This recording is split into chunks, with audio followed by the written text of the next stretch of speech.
बिस्मिल्लाहिर्रहमानिर्रहीम। अस्सलाम वालेकुम नाज़रीन, आप यूट्यूब चैनल देख रहे हैं। मैं इमरान खान हूँ। नाज़रीन, अभी एक दिन पहले आपने सुना और मैंने आपको बताया भी कि आर्मी चीफ़ ने कितनी अच्छी तकरीर की थी, कितनी ज़बरदस्त बातें की थी। सारी पॉलिटिकल पार्टी, कौमी यकजहती और सबका शुक्रिया अदा किया था। लेकिन मैंने आपसे कहा था कि यहाँ पे कौल और फ़ेल में तज़ाद होता है, और वो तज़ाद एक मरतबा फिर नज़र आया। लाहौर में पाकिस्तान तहरीक-ए-इंसाफ़ के कुछ कारकुनों ने एक रैली निकाली थी और महंगाई के ख़िलाफ़ थी। यानी महंगाई के ख़िलाफ़ निकलना, अगर अपोजिशन महंगाई के ख़िलाफ़ नहीं निकलेगी या एहतजाज नहीं करेगी तो फिर तो अपोजिशन को कोई काम ही नहीं है। अब पाकिस्तान तहरीक इंसाफ के लोग जैसे ही बाहर आते हैं तो इनके ऊपर दहशतगर्दी के मुकदमे दर्ज किए जाते हैं। इन्हें इस तरह से देखा जाता है जैसे इंडिया से कोई घुसपैठिए पाकिस्तान में आ गए हैं या बम लेकर कोई दहशतगर्द घूम रहे हैं। तहरीक इंसाफ का झंडा उठाना ऐसे ही है जैसे आपने खून लगी हुई तलवार उठा ली है पाकिस्तान में। और फिर पाकिस्तान की मिलिट्री एस्टेब्लिशमेंट किस तरीके से हरकत में आती है ये देखें आप। ये लाहौर में एक फ़िज़ा आलम नामी खातून है पाकिस्तान तहरीक इंसाफ की। इनके घर के मैं मनाजिर देख रहा था रात गए। दिन को इन्होंने महंगाई के खिलाफ एहतजाज किया। अब इतनी ज़्यादा महंगाई है पाकिस्तान में कि हमारे जो दोस्त फ़ौज के अंदर हैं वो भी फ़ोन करके कहते हैं कि यार बहुत महंगाई हो गई है, तबाही फिर गई है। वो बेचारे भी बर्दाश्त नहीं कर पा रहे। हालांकि उनको बहुत सारी मुराद, बहुत सारी चीज़ें उन्हें मिलती हैं। अच्छे खासे सफ़ेद पोश लोग, अमीर लोग, वो बेचारे अब बताते हैं कि हम महंगाई के हाथों तंग आ चुके हैं। लोगों की हालत पतली हो गई है। जो लोग एक हाथ से दिया करते थे वो अब लेने पर मजबूर है। तो फ़िज़ा आलम के घर के अंदर छापा मारा और मर्द पुलिस एहलकारों ने चादर और चारदीवारी का तकद्दुस पामाल किया, जैसा कि ये हमेशा करते हैं, क्योंकि मिलिट्री एस्टेब्लिशमेंट इनकी बैक पर खड़ी है। जनरल आसिम मुनीर जो हैं वो सपोर्ट करते हैं ऐसी चीज़ को। तो इनके घर पे छापा मारा गया, चादर और चारदीवारी का तकद्दुस पामाल किया गया और मर्द एहलकार एक खातून कारकुन को उठाकर ले गए। सनम जावेद को अस्पताल में लाया गया। उनकी हालत बहुत ज़्यादा ख़राब हो गई जेल में। मैं चंद दिन पहले भी आपको रिपोर्ट कर चुका हूँ। उनकी फैमिली बार बार बता रही है कि सनम जावेद से बदला लिया जा रहा है। और जिस वक्त सनम जावेद को गिरफ्तार किया गया था उस वक्त ये दावा भी किया गया था कि ये बड़े साहब के हुक्म पर हुआ है, क्योंकि खैबर पख्तूनख्वा से सनम जावेद को गिरफ्तार किया गया था।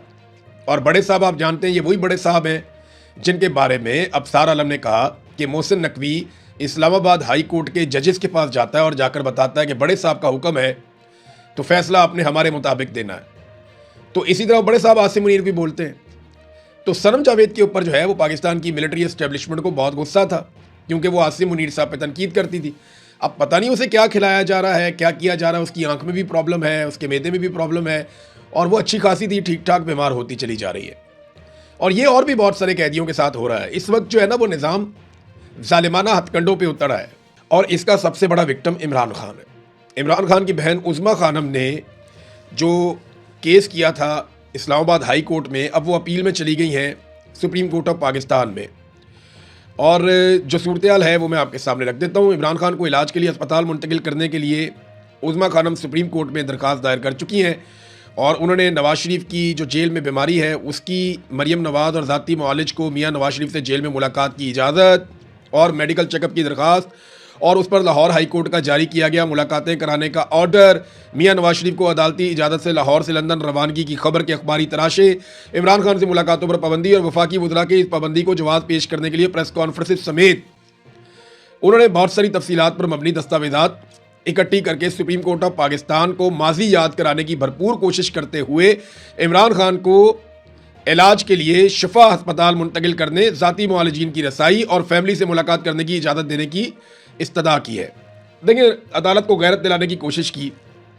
उन्होंने बताया कि नवाज शरीफ नाम का आदमी जेल में था, उसको कितनी सहूलियात थी, कैसे उनके डॉक्टर जाते थे, फैमिली जाती थी, कैसे उन्हें अस्पताल के अंदर पूरा महल बना कर दिया गया था। मुझे याद है मियाँ नवाज शरीफ को जब अस्पताल शिफ्ट किया गया तो आसपास के सारे कमरों में उनके ख़ानदान के लोग थे, उनके करीबी लोग थे, और पूरा ख़ानदान वहाँ पे मौजूद रहता था। पूरा मेला लगा हुआ था।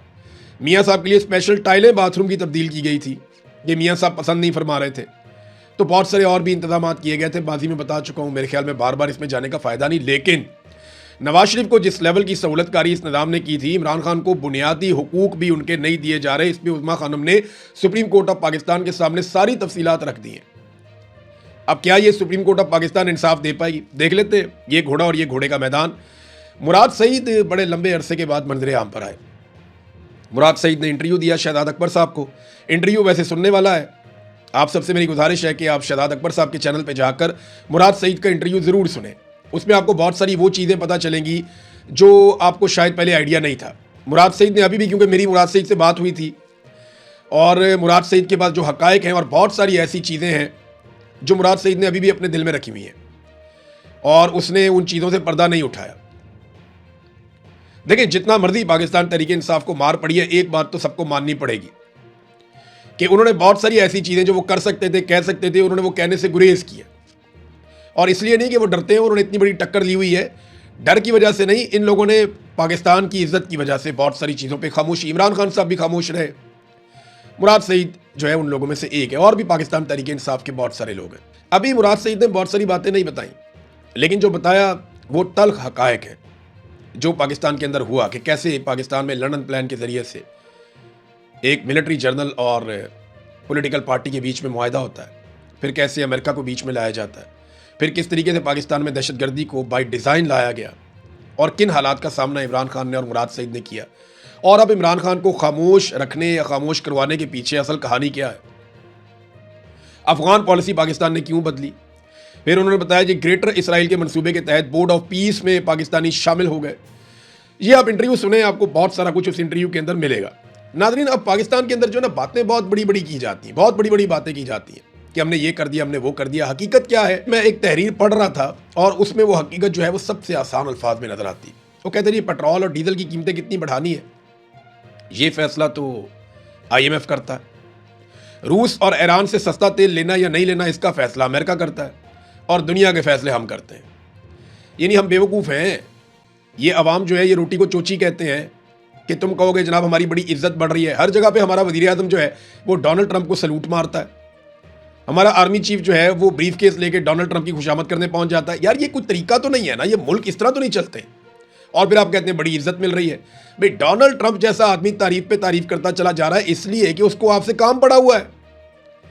इसके अलावा आपने कौम के लिए कुछ टका कमाया या कुछ सरमायाकारी पाकिस्तान में लेकर आए, कर्जे पाकिस्तान के बढ़ते चले जा रहे हैं। और पिछले 3-4 सालों में सबसे बड़ी कामयाबी की खबर पता क्या आती है पाकिस्तान में, कि जनाब पाकिस्तान को कर्जे की एक और किस्त मिल गई। ये है जनाब सबसे बड़ी कामयाबी।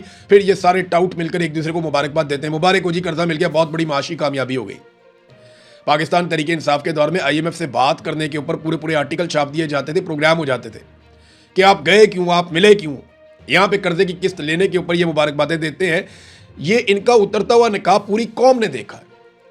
और अब अभी आप और देखेंगे, ये 28वीं आईनी तरमीम आ रही है।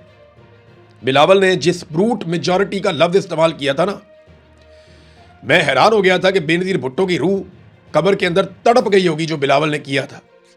डंडे वाली जमहूरियत और ब्रूट मेजॉरिटी, ये बिलावल ने अल्फाज इस्तेमाल किए थे। जिस ब्रूट मेजॉरिटी के साथ, जालिमाना मेजॉरिटी के साथ, ताकत के इस्तेमाल के साथ बिलावल ने आईनी तरमीम पास करवाई थी 26वीं और 27वीं, आज वही बिलावल फंसा हुआ है। पीपल्स पार्टी को सिंध में रगड़ा लगाया जा रहा है, नैब के जरिए से छुरे तेज कर दिए गए हैं, ये भी करप्शन पकड़ लेंगे, वो भी करप्शन पकड़ लेंगे, इनको बार बार धमकाया जा रहा है। इसमें ना एक बड़ी ज़बरदस्त सुहेल रशीद साहब ने खबर दी है, और ये इसमें 4-5 खबरें एक साथ हैं उनकी एक ही खबर में, कि किस तरीके से अब सिंध के अंदर बंद फाइलें खोली जा रही हैं, किस तरीके से नैब को दोबारा मुतहर्रिक किया जा रहा है, किस तरीके से पीपल्स पार्टी और उनके लोगों के इर्द गिर्द शिकंजा कसा जा रहा है। तो याद रखिएगा कि बिलावल को और आसिफ जरदारी को 28वीं आईनी तरमीम भी अच्छे बच्चों की तरह पास करवानी पड़ेगी, चाहे वो ये माने या ना माने, क्योंकि ब्रूट मेजॉरिटी, ये बिलावल ने खुद कहा था, तो ज़रा उसका मज़ा भी ये चखेंगे। इन्हें वो सारा कुछ करना पड़ेगा जो जमहूरियत की नफ़ी है, इन्हें वो सब कुछ करना पड़ेगा जिससे पाकिस्तान में सियासतदान कमज़ोर होंगे और पाकिस्तान की मिलिट्री एस्टेब्लिशमेंट मज़ीद मजबूत होगी। अब कुछ लोग ये बातें करते हैं कि फील्ड मार्शल आसिम मुनीर सदर पाकिस्तान बन जाएगा, और वो कोशिश कर रहे हैं कोई आईनी तरमीम करके सदर पाकिस्तान बन जाए। कुछ भी बन जाए, ये मुल्क नहीं चलना। सदर पाकिस्तान बन जाए, वज़ीर आज़म बन जाए, आर्मी चीफ के ऊपर भी कोई ओहदे ले ले, वो भी बन जाए, कुछ भी बन जाए, खुदा नहीं बन सकते, रब नहीं बन सकते, ये निज़ाम नहीं चल सकता। आप उल्टे लटक जाएं। आपको इमरान खान से माफ़ी मांगनी पड़ेगी, आपको इमरान खान के साथ जाकर बैठ के बात करनी पड़ेगी, कोई रास्ता आपको निकालना पड़ेगा। ये निज़ाम नहीं चलेगा। पाकिस्तानी बिगड़ गए, पाकिस्तानी नहीं बात मान रहे। नाज़रीन, अब इंटरनेशनल खबरों की तरफ चलते हैं। डोनाल्ड ट्रंप ने जब से ईरानी तजावीज़ मुस्तरद की हैं, उसके बाद उन्होंने बात की नेतन्याहू से, और तब से लेकर अब तक जो इसराइल है उसने लबनान के ऊपर हमले बहुत तेज़ कर दिए। जो ताज़ा तरीन हमले हुए हैं लबनान पे, उनमें गुज़िश्ता 24 घंटों में इमदादी कारकुनों समेत 51 लबनानी अफराद जो है लबनान में शहीद हो गए और लगातार ये तादाद बढ़ती चली जा रही है, हमलों की शिद्दत में इजाफा होता चला जा रहा है।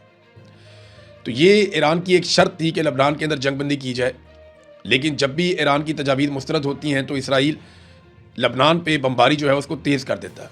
अब इस वक्त लबनान पे शदीद बमबारी कर रहा है इसराइल और वहाँ पे लड़ाई बढ़ती चली जा रही है। दूसरी जानिब ईरान ने भी डोनाल्ड ट्रंप ने जो कुछ कहा उसके ऊपर अपना रद्दअमल दे दिया। एक तो ईरान ने कहा जी हमें इससे कोई फ़र्क नहीं पड़ता, यानी ईरानी सरकारी मीडिया ने यह दावा किया कि ईरान के जवाब पर अमरीकी सदर डोनाल्ड ट्रंप ने जो रद्दअमल दिया उसकी कोई अहमियत नहीं है। ईरान में मंसूबे अमरीकी सदर को खुश करने के लिए नहीं बनाए जाते। ट्रंप ईरान के जवाब से अगर खुश नहीं है तो ये ईरान के हक़ में बेहतर है। ईरानी सिक्योरिटी ज़राए का कहना है कि अमरीकी तजावीज़ ट्रंप के हद से ज़्यादा मुतालबों के आगे हथियार डालने के मुतरादिफ थी। ईरानी तजावीज़ में अमरीका को जंगी नुकसानात के मुआवजे की अदायगी और अपनाए हुर्मत पर ईरान की खुदमुख्तारी पर जोर दिया गया। देखिए इसमें ना एक ईरानी वजारत खारजा के तर्जुमान हैं इस्माइल बकाई, उन्होंने जो बयान दिया है ना उसमें काफ़ी क्लैरिटी है। उन्होंने कहा कि ईरान के मुतालबात बड़े माकूल और जिम्मेदाराना मुतालबात हैं, जबकि उन्होंने अमरीका पर यकतरफा और गैर मकबूल मौक़िफ़ थोपने का इल्ज़ाम आयद किया। वो ये कहते हैं कि ईरान का मुतालबा ईरानी जहाज़ों के खिलाफ बहरी कज़ाकी का खात्मा, यानी वो जो नाकाबंदी अमेरिका ने की है वो ख़त्म की जाए, जिसे वो समुद्री नाकाबंदी कहते हैं। ईरानी अवाम के गैर मुल्की बैंकों में मुंजमद असासों की बहाली का मुतालबा ईरान ने किया कि जनाब जितने दुनिया के अंदर बैंकों में हमारे पैसे आपने मुंजमद कर रखे हैं अरबों डॉलर, वो हमें रिलीज़ किए जाएँ, हम अपनी आवाम के लिए वो पैसा खर्च करें। आपने हुर्मत में महफूज आमदरफ्त की तजवीज़ ईरान ने साथ में दी थी और लबनान समेत पूरे खित्ते में अमन के क़याम का मुतालबा किया। क्या ये मुतालबात नाजायज़? अच्छा, इसमें जो आपने हुर्मत वाला ईरान का मुतालबा है ना कि एक महफूज आमदरफ्त, उसमें ईरान के पास कलीदी किरदार है। यानी ईरान ये कहता है कि आबना हुर्मत में महफूज आमदरफ्त तभी होगी जब ईरान खुद इस अमल की निगरानी करेगा और उसके साथ कोऑर्डिनेशन में होगा और ईरान को उसका बिल अदा किया जाएगा। तो आबना हुर्मत के ऊपर जो कंट्रोल है ये एक ऐसी चीज़ है जिसको अब ईरान नहीं छोड़ना चाहता। नादरीन, इसी बीच में ईरान में एक और बड़ी डेवलपमेंट हुई है। इसराइली खुफिया एजेंसी मोसाद के 7 बड़े खौफनाक जासूस ईरान ने गिरफ्तार कर लिए। इसके अलावा एक शख्स को वहाँ मार भी दिया गया है, वहाँ इनकाउंटर हुआ, उसमें वो आदमी मारा गया और एक शख्स को सज़ाए मौत भी ईरान में सुना दी गई है। ईरान में इसराइली जासूसी का नेटवर्क बड़ा शानदार बनाया था मोसाद ने, क्योंकि उनके पास बहुत ज़्यादा पैसा है, बहुत सारे वसाइल हैं। फिर वो दुनिया के अंदर फैसिलिटेट भी करते हैं ऐसे लोगों को, इनकी फैमिलीज़ को, और वो ऐसे कमज़ोर लोगों को ढूंढते रहते हैं मुख्तलिफ महकमों में, मुख्तलिफ जगह पे, जो काम कर सकें इंटेलिजेंस के लिए। यानी खुफिया मालूमात मोसाद को ना सिर्फ फराहम करते हैं बल्कि वो बहुत सारे दीगर काम भी करते हैं। ईरान की वजारत इंटेलिजेंस ने ऐलान किया कि उसने 6 सूबों में कार्रवाइयों के दौरान 2 ऐसे सेल ख़त्म किए हैं जो इसराइली खुफिया इदारे मोसाद के लिए काम कर रहे थे। कार्रवाइयों के दौरान 7 अफराद गिरफ्तार किए गए, जबकि मुसल्लह झड़प में एक शख्स हलाक हो गया। मगरबी आज़रबाईजान में 4 अफराद पर मुश्तमिल एक सेल सूबे के मुख्तलिफ इलाकों और तेहरान में हसास मराकज़ और सरकारी इमारतों को निशाना बनाने के साथ साथ दारुल हुकूमत में एक कत्ल की तैयारी कर रहा था। फिर उन्होंने बताया कि कौन कौन सी जगह पे किस किस तरीके से उन्होंने एक एक बंदा गिरफ्तार किया। उन्होंने बताया किस तरह के इनके पास से हथियार मिले, किस तरह का गोला बारूद मिला। फिर इनके पास से बहुत छोटे साइज़ के ड्रोन्स भी मिले जिन्हें ये जासूसी के लिए इस्तेमाल करते थे। फिर मवासलाती आलात इस तरह के मिले जिनसे ये राब्ते में रहते थे अपने हैंडलर्स के साथ, और बुलेट प्रूफ जैकेटें भी इनके साथ मिली और बहुत सारी और चीज़ें। तो एक जासूसी का पूरा नेटवर्क है जो काम कर रहा है ईरान में, और अब ईरानी इंटेलिजेंस जो है वो एक एक करके इन जासूसों को पकड़ रही है। ये जासूस बहुत बड़ा असासा थे मोसाद के, क्योंकि इसराइली इंटेलिजेंस इतनी तगड़ी थी ईरान में जिसकी बुनियाद के ऊपर उन्होंने ना सिर्फ ईरानी साइंसदानों को कत्ल किया, उनकी लीडरशिप को कत्ल किया, छोटी छोटी मालूमात उन तक पहुँच जाती थी। नाज़रीन, एक डेवलपमेंट और है जो बहुत अजीब डेवलपमेंट है और अमेरिका के लिए बहुत परेशान कुन है। गुज़िश्ता चंद दिनों से हम ये खबरें पढ़ रहे हैं और ये लगातार रिपोर्ट हो रहा है कि अमरीकी एयरफोर्स के तैयारे खलीजी ममालिक के ऊपर जब परवाज़ करते हैं, ख़ास तौर पे वो आबना हुर्मुज़ के नज़दीक जब जाते हैं या समुद्री पानियों के नज़दीक, जो ईरान के जब वो नज़दीक जाते हैं तो अक्सर तैयारे 7700 का हंगामी पैगाम भिजवाते हैं। ये 7700 क्या है?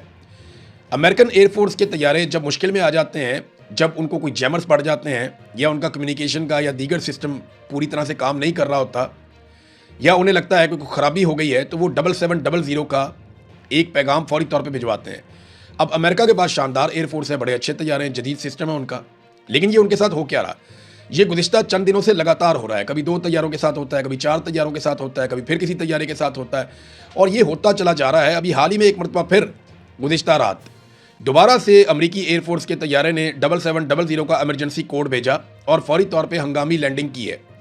ऐसे कुछ तैयारे माजी में सऊदी अरब में लैंड हुए, कुवैत में भी लैंड हुआ सुना और कतर में भी लैंड हुआ। अभी ये यूएई के अंदर एक तैयारा लैंड हुआ है। ऐसे कौन से जैमर्स इस खित्ते में आ गए हैं जो इससे पहले नहीं थे?